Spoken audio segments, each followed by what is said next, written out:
Hey everybody, we're back. It's Wednesday. It's 10:30, a little past 10:30, and this is CT Tech Week. So Happy Rad Tech Week. Because of that, I'm here with Jaimie, who's one of our senior chief techs. And so first of all, we want to wish everybody happy Tech Week, all the techs out there, and obviously I hope you had enough Dunkin' Donuts. It used to be the go-to thing, but I'm sure it's changed wherever you are. And so I thought we would, on a Facebook Live this week, we focus on the technologists. And, we have often spoken, B. Mudge, who was a chief tech, has spoken in the past. And I just wanted to, and Jaimie and I had some questions, but I left a piece of paper across the street down the hood. She has the questions, but I know the questions anyway. So, all right, let me see. These questions, all right, anyway. So why don't you tell me who you are and a little bit about yourself? Tell our audience. Hi, everybody. Happy Tech Week. Thank you, Dr. Fishman, for having me. My name is Jaimie Blasko. I'm a CT technologist. I've been here at Hopkins for over 12 years. Spent the majority of my time in oncology. I've recently moved down to the ED, so it's very exciting. Good. And so I see so if people have questions along the way. I see Lori Hines, he used to be here like 1,000 years ago, works for Siemens, and John Biacchino, who's across the street, and you, Scott. So Jaimie, let me, so you've been with us for a decade or so. How do you think things have changed from a technologist perspective or a technology perspective? How have things changed over time? So, CT, we've always been really high in demand, very busy, high patient volume. But some of the big changes that the cases have become more complicated over the years. The scanning has become more complicated. The scanners have made it a little bit easier for us with the upgrades and the new technology. But the scans overall are becoming more complicated. The post-processing is becoming more complicated. And you see that changing? I do, yeah. And it seems like there's new recons and something new to do in Syngo every week. Right. So whether you have Syngo, which is Siemens, obviously, or GE or Philips, Toshiba, I think it is true. I think one of the reasons CT has continued to grow is just the things we're learning, whether it's the potential using CT data for AI and radiomics. So CT, I think, has had an incredible 40-year run, but I think the best, in my mind, the best is yet to come. So in saying that, as we say, things are constantly changing. It's not that we're in a static environment. How do you train the technologists, knowing that, we have people who have been finishing their tech school a few months ago. Mm-hmm. We have people who finished 30 years ago. Yeah. How do we manage to keep people current? And, we have at Hopkins, we have an outpatient center. We have 4 or 5 different sites we scan at. We scan 24/7. Yes. It's not like you can stop and get everybody together, and people work some shifts. They come at 11 and they work till 7 a.m. and we're all over the place. So how do you manage? What do you do to make certain that we don't have gaps and everything? Well, the first thing you have to start with getting the right kind of people. So at Hopkins, we accept applicants from all over, but we really like to get the majority of our students from the X-ray school program we have here at Hopkins. Those students are already in the mindset of didactic learning and clinical learning.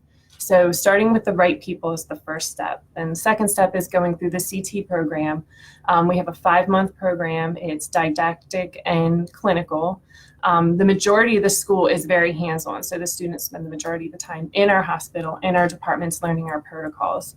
The didactic portion is very heavy in cross-sectional anatomy, physics, and protocols. Something that makes our program really special is that our protocol lectures are all taught by our technologists, so you're learning from people that are doing it day in and day out. So once you have the right people and you put them through the right program, it's all about communication after that. One of the really important things we have at Hopkins and CT is we have a CT educator. He does a fantastic job. He's the one that gets all the updated protocols, makes sure that they're distributed to all the different departments. He's the one that makes sure that we are performing all of our protocols correctly. He runs our imaging audits, which is something that all of our technologists take part in. Each month, they're assigned a random case to audit. So we look for quality, we look for dose, we look for scan ranges and correct documentation.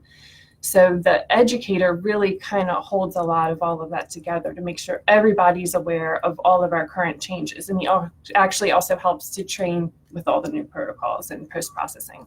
Right, but so one thing we have a certain advantage at Hopkins is because we have such a big department, we have so many techs, you can afford to have an educator. Correct. So, what do you recommend to people who have, let's say you have one scanner, maybe two scanners, you're in a small hospital, and there's 3 to 5 techs.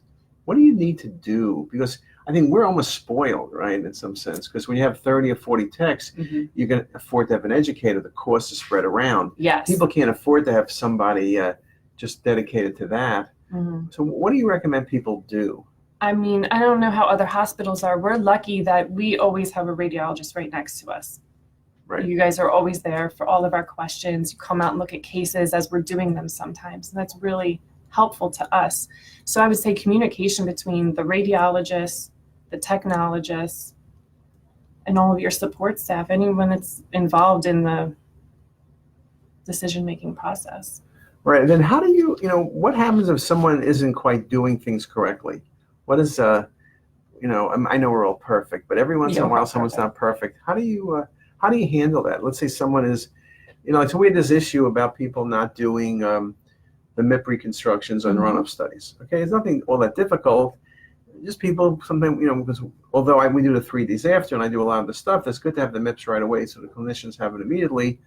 How do you go about convincing people of making sure people are doing it? What's the process we use? Because I think we had the meeting the other day and I was saying now we're probably 95% compliant. And if I went backwards before I complained, we were probably 20% compliant. Right. What do you do to make that compliance change? That was a great effort on one of the supervisors. And she really took that under her wing to check, be vigilant, to make sure that they were being done, to send out reminders, phone calls to areas where they weren't being done. We can go back and look and see who was involved in it. So in some of those cases, it's constant reminders until it becomes ingrained, until it becomes a habit. So, okay, so those are all good things. So what do you think the biggest problems, as a supervisor you have are now? I mean, Well, one of the biggest things is that we are a 24-hour operation. If we can't be here 24 hours to give them that support, so the people that work overnight, you have to have a lot of trust and faith in them because you're not here overnight. We run weekends too. But trust and faith is all nice, but I don't, you don't want to be scanned. You don't want to be the patient who's relying on trust and faith. How do we make certain those people who work in the night shift know what they're doing? Well, we do our image audits. So that's something that we go back and look at. We look at scans, we look at the documentation, make sure everything's being done correctly. We also speak with, right? Because we also, the problem in I think the hardest shift in many ways is because of what you said, the fact that when you work in the days, we're 10 feet away. At night, we cover with residents. A lot of people have teleradiology, so the techs are really the ones really running this show. And the night patients are often at times the most difficult because of trauma and stuff. So yeah, I think it is a challenge. The same thing for us, the challenge of making sure physicians who work 24/7. It's easy to meet with someone, who's here during the day with you, but it's harder the weekends, the nights. So it's really a challenge making sure everybody is at least at a certain level that everyone knows. It's much easier to tell someone at 11:30 than it is 11:30 at night because you're just not here. So I think that is indeed a challenge. So if in terms of the scanners and stuff, if there was some wish list, what kind of things would you like to see that we don't do? And I even would expand it beyond the simple scanner because the techs do have to deal with the Epics of the world and the hope processing and the scheduling and having the patients brought down from the floors. Inpatients and outpatients. Well, where do you see the areas for maybe the most potential improvement? With the scanners, we're lucky. We have really good scanners here. It's just sometimes the little in between, when you're trying to add recons, delete recons, just waiting for everything to get set up. It just feels like it could be a little bit faster. The scans itself, when it actually acquires the scan, is very fast, but it's the whole process of setting everything up beforehand that could be a little quicker, and there's a little delay there. It can be a little frustrating. So let's say, so people can ask questions. So let's say, hey, Amar joined from surgery. Okay, this is from Cristiano Valencia. In your opinion, what's the key to good, adequate, and effective communication between the rad tech and the radiologist when it's about talking about errors that have been made? You know, how to talk errors on a professional level without upsetting the one who made the error. What do you do? I mean, we have a very open environment here. We talk about errors all the time. That's how we learn. We make errors here? No, I'm sorry, Okay. I misspoke. If there was an error, If there was, someone else we made would an talk error. about it. Right. But you have to talk about the errors. Yeah. But how do you do it? But everybody becomes, I think the question really relates to when you try to tell someone something. It's not as bad as talking to a 2-year-old or a 3-year-old, but it's people become very defensive. Well, why you don't understand? Well, you got to start with the facts. The facts are the most important part. What went wrong, and you just need to come into it with an open attitude. Right, and that also the fact is that we're not. I think it's the point. We're not criticizing you as a person per se. Mm-hmm. How can we make sure this doesn't happen to somebody else?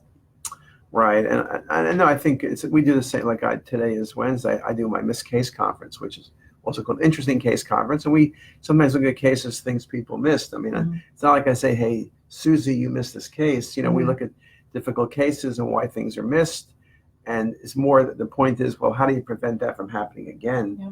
Not that you can't go back and change the past, but you can kind of prevent it in the future. So let's see what other questions we have. So. Greetings from Mexico and greetings from Massachusetts, from Jayhawk, which is a good 80 feet away. We're in Jayhawk, I'm thinking of it, 80 feet away. But what are the questions you think? What other advice you would have for people who are listening in the audience? I mean, it's very important to have good communication with your radiologist, to know your radiologist. I don't know how other hospitals are, but we're very lucky that you're always a phone call away, or the radiologist is in the room right next to us. Just knowing what is expected. It's always nice to get feedback from the radiologist about what's working, what's not working, what can we change as far as the imaging. So I think communication is just the biggest. So following up on that question, Carl Tussing. Carl is actually one of our fans. Have you found telephone solutions helpful for rad tech communications, or is in-person better with in-verbal cues? I always prefer in-person. Yeah, I think that's me. Yeah, I think. Well, yeah. No, I like going into the room. I like to be there while the radiologist is making their decisions, so that I can see what they're going through, so that maybe I can look for cues the next time I come to them. Yeah, I think probably with most things, I think the problem is things. If you're speaking one-to-one on someone, it always comes across a little normally, unless you're a nasty person. Usually, it comes across a little bit softer, and you can kind of see the person's reaction. When you're on a phone line, it's kind of like. The other person's making these funny signals, and it's like you don't know what the person's doing. You don't know who's around them. You just kind of, you can be calling. It's like sending emails. Sometimes you send emails. Some people write emails. You say, well, we always tell you that what emails are good for is to schedule appointments, to meet somewhere, to get your order for lunch or dinner or something. But to give someone a whole lot of say what's wrong or right.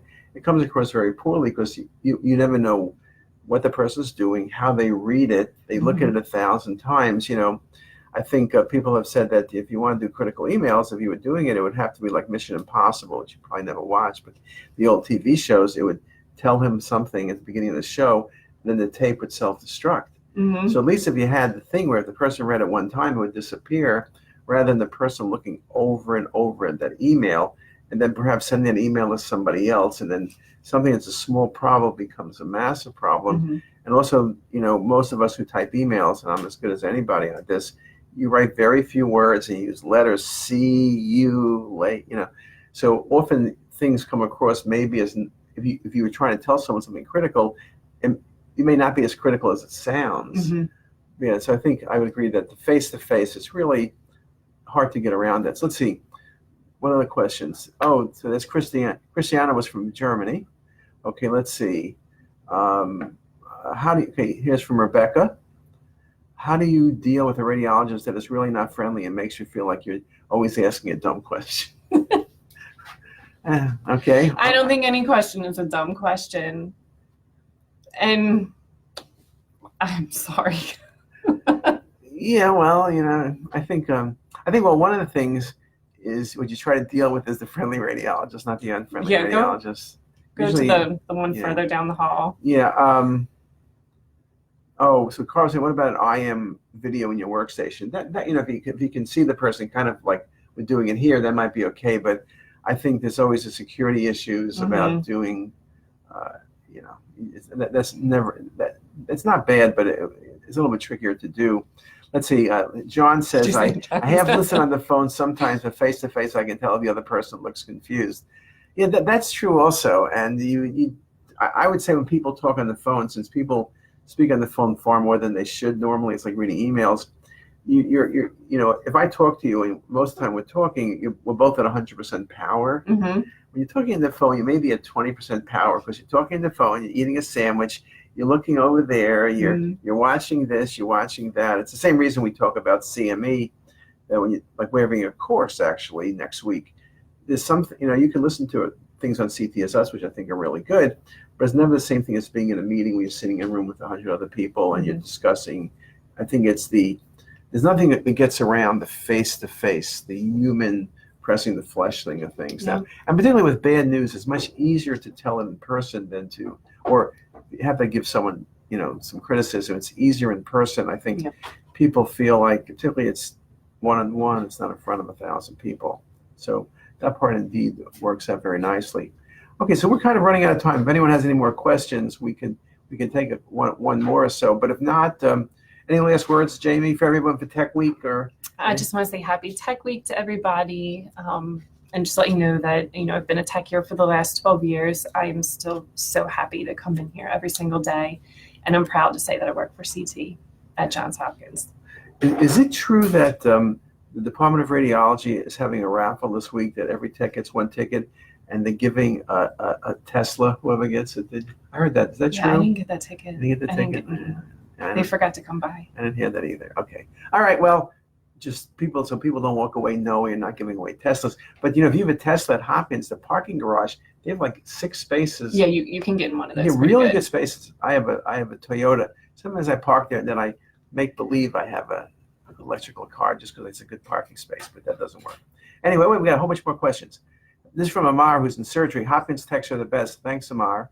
I appreciate that. Okay, I'll send you the $10 I said I would give you. And Jenny Montgomery, who's that's Jenna. All right. Jenna's going away. Isn't she going on vacation or something?